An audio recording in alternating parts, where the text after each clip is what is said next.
الشكل تاعهم راه يشهي. شوفوا ما شاء الله، شوفوا فوالا. انا هنايا واش راح نزيد نديرهم، راح نزيد عندي وحده نديرها هذا الجبن المربعات، وحده نديرها بالجبن المربعات فوالا.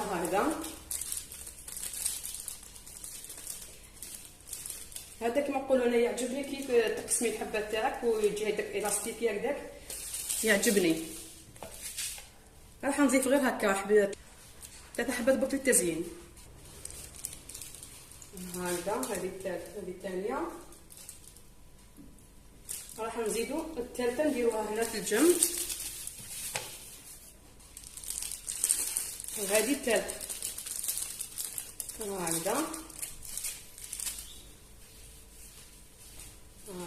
فوالا ما شاء الله. وهذيك راح نخليها كيما